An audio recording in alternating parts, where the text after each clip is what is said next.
Welcome to Now Go Lead, the podcast where we help you level up your leadership in just 5 minutes. Each episode, we provide inspiring stories and actionable insights to help you lead with confidence and clarity.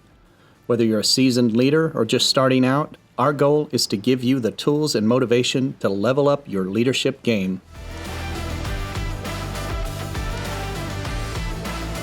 So I was thinking about writing an article on shame. I got started writing. A story came up in my mind from my past. When I think about the moment in my life, or maybe some of the moments in my life when I've been most ashamed, this one really struck with me. I grew up in church. Maybe we would see 100 people there on a good day. My parents took me Sunday morning, Sunday night, Wednesday night. We were there all the time. And Sunday mornings were pretty easy. There were some kid activities, different things that we could do. And Sunday nights, brutal. I mean, for a 7-8-year-old kid, it was just the height of boredom. I was there. I was one of the only kids my age there, well, under 15 years old. So, it wasn't even like I had a lot of people to sit next to. When I was, 5-6 years old, had to sit with mom and dad every time. But as I got a little older, 8-9 years old, on Sunday nights would kind of let me sit wherever I wanted. Normally, what that turned into was me trying to find a place, sitting as far away from them as possible. But as long as they could see me, they were fine. So a little bit of a setup here. This sanctuary was there's some pews, and facing the front of the church, you had an organ over on your right, and then there was the podium where the preacher would preach from, and then over on the left was the piano, and then on the very front pew,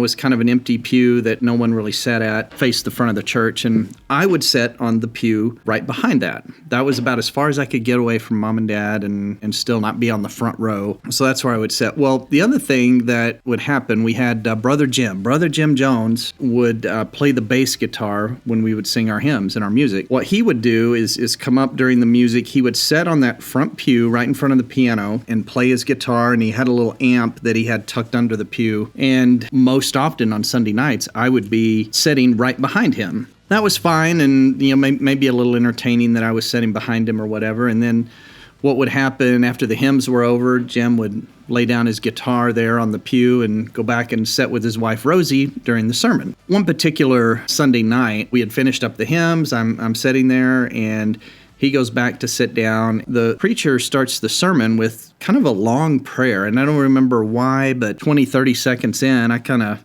raise my head up and look around, and I could see nobody else is looking up. I'm the only one with my eyes open. And so I leaned forward over the pew in front of me and start looking at Brother Jim's guitar, and I start fiddling with it. I'm turning the knobs and just messing around, and I never really played with a guitar before, and I didn't know what I'd done, but what I'd done was I had actually loosened all the strings on his bass guitar, and then the other thing I'd done was turn the pickup volume from like a 3 up to a 10. But I played with it. As soon as the prayer was over, I sat back. No one knew that I'd messed with the guitar or anything. I just sat back there for the rest of the sermon. After the sermon was over, there would be one final song. We call it a hymn of invitation, where everyone would come up and play the music again. And so the hymn of invitation gets started, and the organ comes in and piano comes in, and Brother Jim walks up to pick up his guitar, and it's time for him to start playing. And I mean, the guitar was just, it was just this horrible sound comes out of the bass guitar, and everybody's looking around wondering what's going on. Jim is embarrassed, but he immediately knew. There was no one even close to that guitar. There was no other culpable person within earshot that could have done this, and he was just looking at me. And of course, I'm trying not to make eye contact. I'm just looking left and right, like I don't know anything's going on. But oh my goodness! And the fact that he was so mad at me after the hymn was over. He came and asked me, did you do anything to my guitar? I'm like, no, I didn't do anything at all. But eventually, I had to kind of fess up to what I'd done, and I was super ashamed, super embarrassed.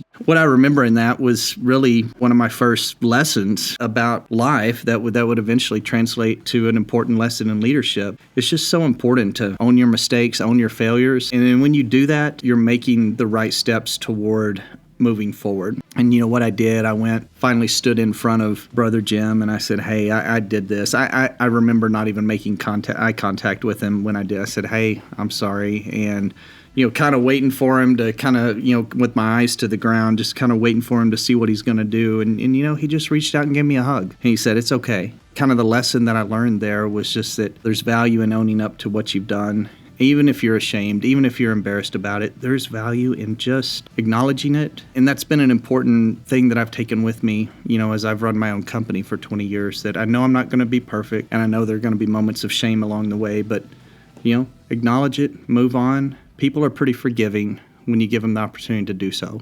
Now go lead. Thank you for tuning in to this episode of Now Go Lead. Join us next week as we cover a brand new leadership topic and help you level up your leadership in just 5 minutes. For more resources, tips, and inspiration, visit our website at nowgolead.com. You can also connect with us on Instagram at nowgolead and on LinkedIn. We would love to hear from you. If you enjoyed this episode, please subscribe, rate, and leave a review. Your feedback helps us grow and reach more leaders like you. Also, don't forget to share this podcast with your colleagues and friends who are on their own leadership journey. Now Go Lead is produced by HP Engineering Studios in beautiful Northwest Arkansas.